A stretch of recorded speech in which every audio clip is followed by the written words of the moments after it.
این برادر ما سید ذوالفقار لایو گذاشته، ایشون ادعا دارن که شما منکر علم غیب اهل بیت اطهار علیهم السلام هستید. علم چی؟ علم در رابطه غیب؟ با همین موضوع اگر شما ادبی توضیح بدید خیلی خوبه. باشه چشم. دوستان عزیز، علم غیب ائمه طاهرین علیهم السلام، آیا ائمه علیهم السلام علم غیب دارن یا ندارن؟ ببین ائمه علیهم السلام هر چی که بشر به آن احتیاج داره اون را میدانند. احوال آسمان ها را میدانن، احوال زمین را میدانن، آنچه که در گذشته اتفاق افتاده میدانن، آنچه که در آینده اتفاق خواهد افتاد آن را میدانن. خب اما بعضی چیزاست که شاید خداوند متعال به اونها نگفته باشه که اون را من قبلا صحبت کردم. اون چیزایی هست که اونها مخصوص پروردگار عالم. این علوم را که مثلا ملائکه با میاد خبر میدهند، شب قدر میاد به ائمه طاهرین علیهم السلام خبر میده، این را علم غیب با آن نمیگویند. این علم غیب نیست. خب و هیچ حدیثی وجود نداره، هیچ آیه قرآنی ندارد که اونها گفته باشن ما علم غیب داریم. عالم الغیب فلا یظهر علی غیبه احدا الا من ارتضى من رسول. حتی در اینجا هم نیامده که پیغمبر صلی الله علیه و سلم علمش علم غیبه، گفته او را بر غیبش خداوند متعال مشرف گردانیده. اما این که این علم که الان بر غیب مشرف شده، بر امور پیچیده، این علم او را اسمش علم غیبه، در این علم نه، این اسمش علم غیب نیست. اصلا مرحوم علامه مجلسی رحمه الله در بحار الانوار یک باب داره به نام لا یعلمون الغیب. ائمه علیهم السلام علم غیب ندارن. من اینو براتون نشان بدم. و آیات قرآن کریم، یعنی ببین اینجا فقط حرف در اصطلاح، در کلامه، و الا این عوام نزد عوام ناس اگه بگه علم غیبه، بله علم غیبه دارن. خب اما نه به این علم، خود ائمه علیهم السلام به این علم غیب نمیگفتن و قرآن کریم به این علم غیب نمیگوید.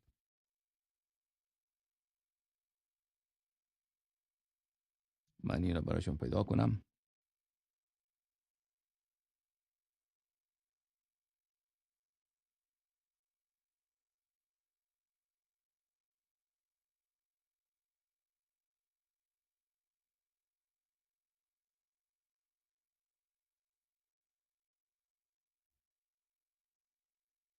ای بابا،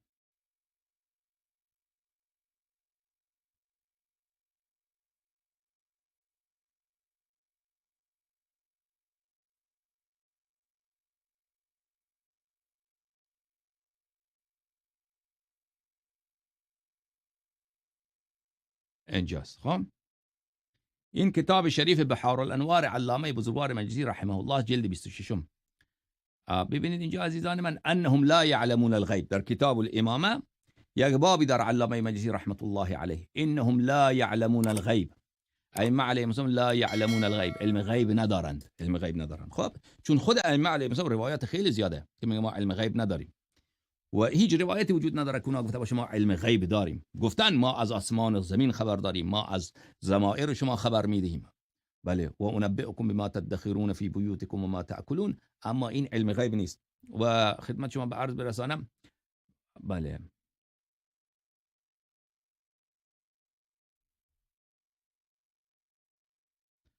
مثلا در این آیه قرآن کریم سوره انعام، قل لا اعوذ بالله من الشیطان الرجیم، قل لا اقول لكم عندي خزائن الله ولا اعلم الغیب. بله، من نمیگم خزانه های زمین نزد من است و من غیب، ولا اعلم الغیب، من غیبم نمیدانم. این اتبع الا ما یوحى الی، من فقط اون چی به من وحی میرسد اون رو خبر دارم. خب این علمی که ائمه علیهم السلام دارن این رو علم غیب نمیگوین. معنای این کلام چیه دوستان عزیز؟ چون علم غیب آن علمیه که آدم از هیچ جا کسب نکرده باشه، هیچ جا کسب نکرده، اون علم غیبه. و ائمه علیهم السلام اینطوری نیست پیش خودم اینجوری علم داشته باشم. خب از جانب خدا رسید، از جانب رسول صلی الله علیه و سلم رسیده. خب خدمت شما عرض کنم که من بعضی روایات را برای شما نشان بدم. این کتاب شریف کافی مرحوم کلینی جزء اول صفحه 257 کتاب الحجه، امام جعفر صادق علیه السلام میفرماید یا عجبا لاقوام یزعمون اننا نعلم الغیب ما يعلم الغیب الا الله عز وجل. بله، چه شده کسانی را که میگویند که ما علم غیب فقط الله دارد؟ چه شده که میگن ما هم علم غیب داریم؟ حدیث بعدیش عمار صاباتی، سألت ابا عبدالله علیه السلام عن الامام یعلم الغیب، آیا امام علیه السلام علم غیب دارد؟ فرمود لا ولكن اذا اراد ان يعلم الشيء علمه الله ذلك. اما اگر یک چیز را بخواهد خدا اون علم را بهش میده، اما علم غیب ندارد. علم غیب ندارد. حالا یک روایت دیگر هم من برای شما نشان بدم از کتاب شریف رجال کشی. این رجال کشی هست نوشته مرحوم توسی رحمت الله علیه. در اینجا ما روی فی محمد ابن ابی زینب ابو الخطاب. خیلی خوب، در اینجا صفحه 250 این حدیث را ببینید. جعلت فداک انهم یزعمون انک تعلم الغیب. جانم به فدای شما، مردم میگویند که شما علم غیب دارید. قال سبحان الله سبحان الله. گفتن پناه به خدا، پناه به خدا. ضع یدک علی رأسی. دستت را بگذار روی سرم. فوالله ما بقیت فی جسدی شعرة ولا فی رأسی الا قامت. به خدا قسم در موی من و در سر من هیچ موی نماند، در بدن من و در سر من هیچ موی نماند مگر اینکه استاد، سیخ استاد، مثل سیخ استاد. این حرف که میگه من علم غیب دارم، نه من علم غیب ندارم. ثم قال لا والله ما هي الا وراثة عن رسول الله صلی الله علیه و سلم. فرمودن که علم ما همیشه از جانب پیغمبره. و این چی معنی؟ امون علم ما کان و ما یکون را دارد. علم خیلی از علوم از آسمان خبر میداد، درسته، اما علم غیب ندارد. چرا؟ چون این یک منبع داره. منبع داره از جانب کی؟ از جانب رسول صلی الله علیه و آله و سلم، از جانب خدا هست. علم غیبونه که اینطوری از پیش خودش نشسته. یک کس از پیش خودش بگه شما در خانه چی خوردی؟ نه خدا بهش گفته، نه پیغمبر گفته، نه رسول الله صلی الله علیه و سلم گفته. خب این دیگه این علم غیب. مانند این مثالش میدم به شما. مثلا من به شما گفتم در خانه من در فلان یک تاق کتاب، در اون تاق کتاب فلان کتاب، در داخل اون تاق کتاب در فلان صفحهش این نوت را من اونجا نوشتم گذاشتم. شما برو در بین دوستانت بگو من علم غیب دارم. خب در خانه اللایری یک تاق کتاب، در اون تاق کتاب اونجا فلان کتاب، در اون فلان کتاب باز کنید در فلان صفحهش فلان چیز نوشته. خب آیا این علم غیبه؟ این غیب نیست، چون من خودم بهش گفتم این علم غیب نیست، درسته؟ آره امین شخص اگه این حرف رو بدون این که کسی به او چیزی بگوید همینطوری گفت، خب بله از پیش خودش گفت، اون علم غیبه. اون علم غیبه. علم غیب که ذاتی باشد اون مخصوص پروردگار عالم. ائمه علیهم السلام علمشان از جانب پروردگار عالم، لذا به این علم غیب نمیگویند. نهج البلاغه امیرالمؤمنین علیه السلام، بله در اینجا ملاحظه بفرمایید.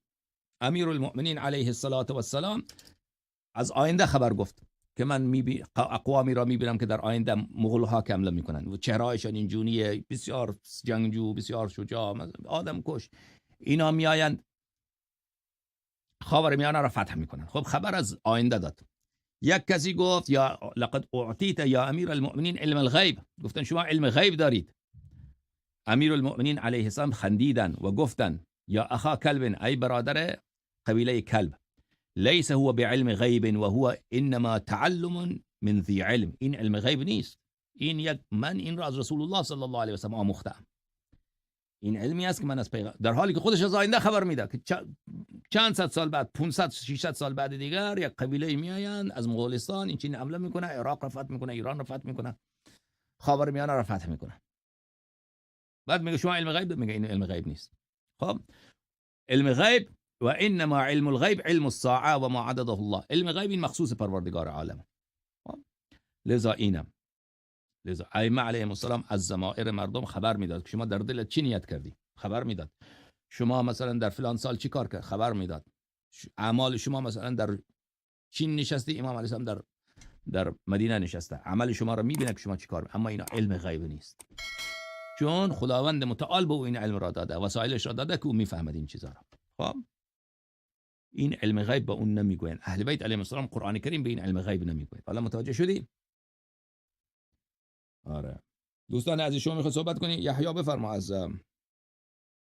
از خب بله از ایشون میگه شما جاهل هستید نمیفهمید. بله استاد اللایری گفتن که اطهار علیهم السلام علم غیب ندارن. دوستان گفتن منظور استاد این بوده که اهل بیت اطهار علیهم السلام بالاستقلال علم غیب نداره. نه اصلا علم اونا ببین، ما اصطلاحات ما تابع اهل بیت علیهم السلام. وقتی که اهل بیت علیهم السلام گفتن که ما علم غیب نداریم، علم غیب هر کس بگوید، ما غضبناک میشد اهل بیت علیهم السلام.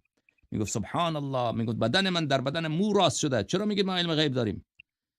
در حالی که خود همون امام از آسمان خبر میده، از زمین خبر میده، از آینده خبر میده، میگه بعدش هم میگه این علم غیب نیست. خب معنای کلامش چیه؟ ما خودش هم توضیح داده علم غیب اونه که بله، که آدم از کسی یاد نگیره، اون علم ما از خدا و رسول صلی الله علیه و سلم یاد گرفتیم. لذا ما اصطلاحات ما، واژگان ما تابع اهل بیت علیهم السلام. اهل بیت علیهم السلام به این علم خودشان که علم بی نهایته گفتن این علم غیب نیست. خب ما قبول داریم، ما شیعه هستیم، ما کسبش خود چیز درست نمیکنیم در دین خدا.